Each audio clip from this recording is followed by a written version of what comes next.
Okay, we have already uh, been approaching the end of this chapter, okay, the most important chapter throughout the semester. Okay, that means we are approaching the most challenging area. Um, so here we're gonna shift both supply and demand. Okay, and we will discuss the third example of three-step methods. So we still rely upon three-step methods, okay, but in a slightly different way. All right. Now let's talk about this example. This example is sorry. From 2008, okay, when the financial crisis hit this economy, and Detroit 3, GM, Chrysler, and Ford get in trouble. Okay, they find that the market shrinks very quickly, and they got they don't have enough cash to support their daily operation. So they ask the government to bail them out. So on this picture, it's the CEOs of the Detroit 3 sitting in front of the Congress, waiting for the Congress to make the decision.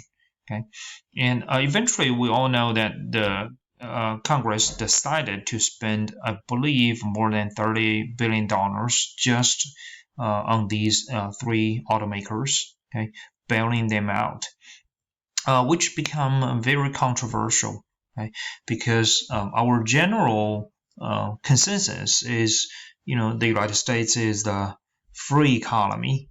Okay, so if you as a private business messed up, you should take the responsibility. Okay, the government is not supposed to use the tax dollars to bail out a private business, but the government actually did.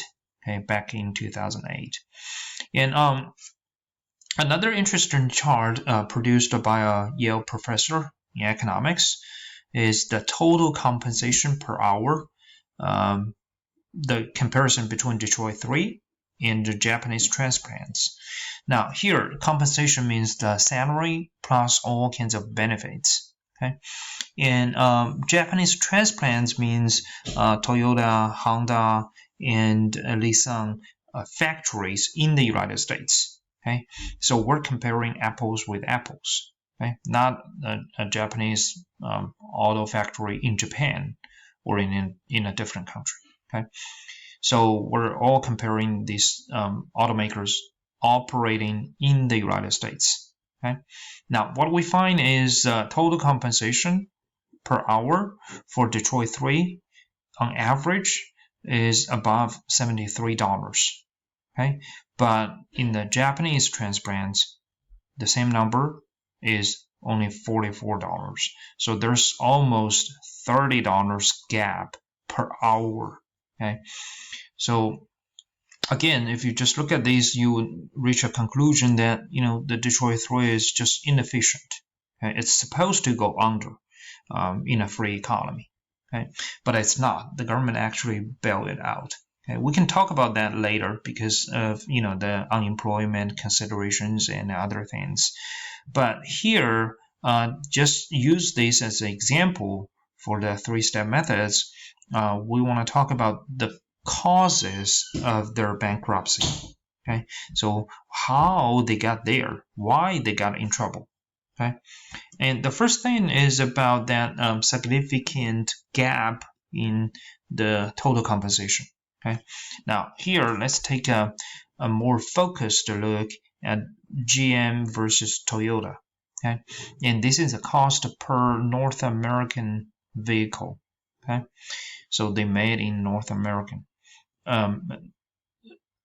Here for the GM, the dark blue one is a wage, light blue one is the active health benefits. In other words, the benefits they paid towards their current employees. But the red one or the maroon one is the retired health benefits. Now, back in 1980s and 1990s, GM signed many generous contract with its employees. It promised that even after retirement, GM will continue pay towards their health benefits. Okay, so that's why per vehicle they need to pay nearly $1,000 towards that. But as you can see, Toyota doesn't have to bear that part of the cost. Okay, for the other two parts, they're more or less the same. GM is more generous, but just a little bit more. Okay, so this is the first thing. The second thing is the oil price, the gasoline price. I'm sorry. Okay, so here, as you can see, from 2002 to 2008, the gasoline price just went over the roof. Okay, in 2002, it was pretty close to $1 per gallon, and in the summer of 2008, I remember the gasoline price in some areas of the country went above $4 per gallon. Okay, so it increased 4 times over these years. So what we're going to do is we're going to again use the 3-step methods to figure out the influences of these two things. Okay, so we're going to do these we're going to use the 3-step methods twice. Okay, now the first one is we're going to look at that the cost. Okay, so when they talk about the retired health benefits, the target here is definitely the input cost. Okay, so compared to Toyota, the GM's input cost is higher. Okay, that means its profit margin is going to be lower. Okay, so if you want to write this out, you can do that. The profit margin is lower, so the supply would be lower. Okay, and we're supposed to shift the curve to the left. So upon this moment, I hope you already get more comfortable working with this. Okay, so here we shifted the supply curve S2, okay, to the new position. So this is step number 1. All right, and step number 2. With a lower supply, if the price is still P1, we would find a gap here, okay, between point A and this new intersection point, and point A stands for quantity demanded, okay, and this point stands for quantity supplied, okay. So here we find a shortage at P1, okay. So there's a shortage if the price sticks at P1, okay?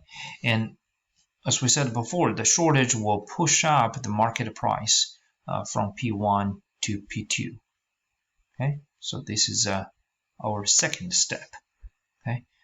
The price would be higher, all right?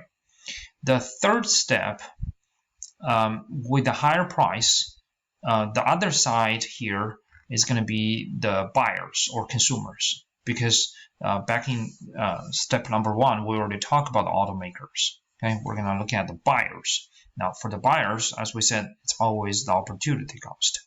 Okay, the more they pay, the more of other things they would be able to buy if they don't buy the car, right? So the opportunity cost is higher. They give up more of other things to be able to buy the car.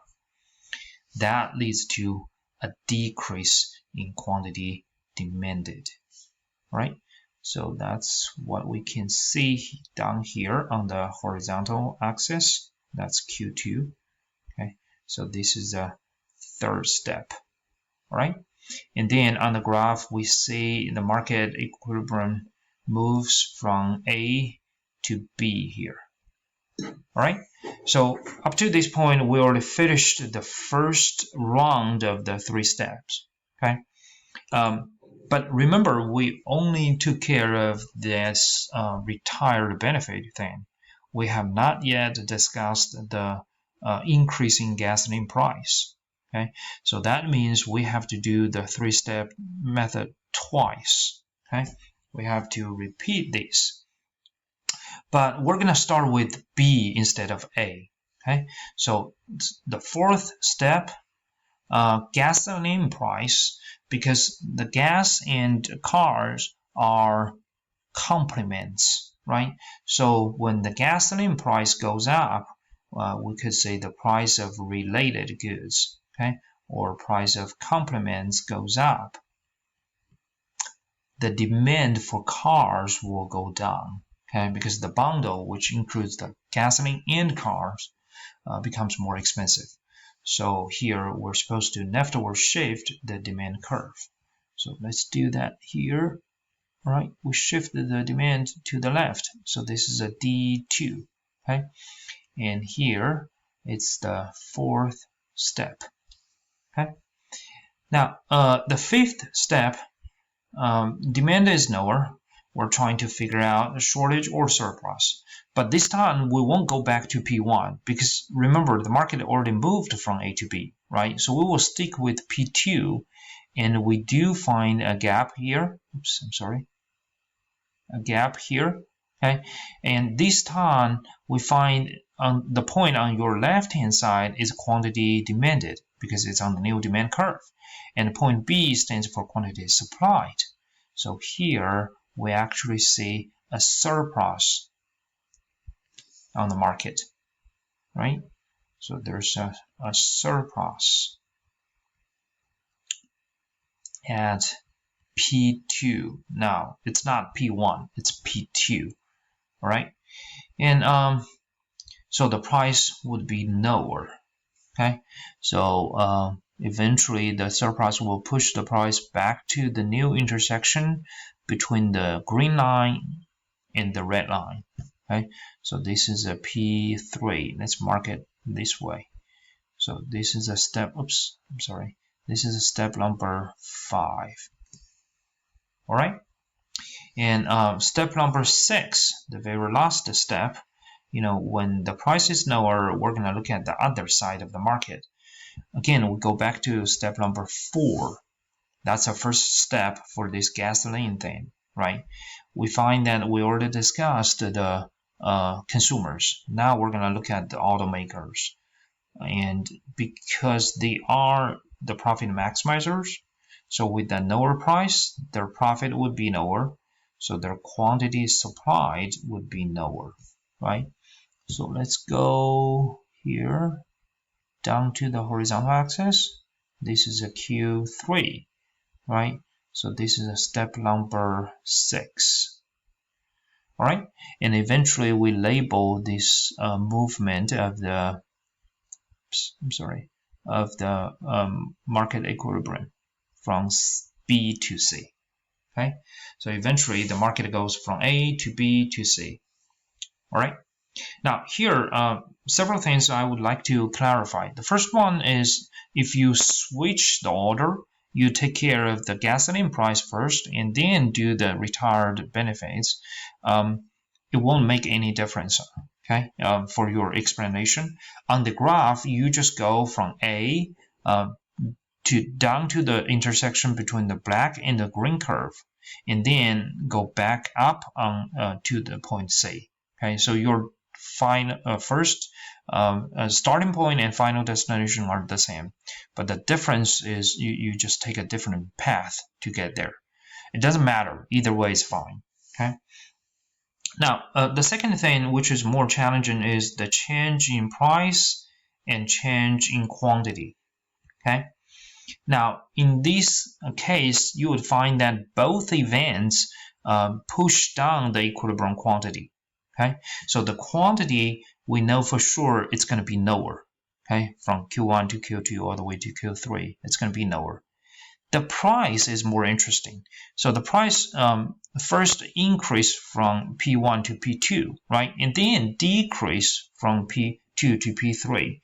Now on this specific graph, it looks like that the quantity is the price is gonna be lower. Higher than P1, right? But that's because I shifted the demand curve a little bit less than what I did for supply curve. For example, if I shifted the demand curve more, like this, you would find that the new intersection point would be here. That's going to be point D, and you would find the price would be lower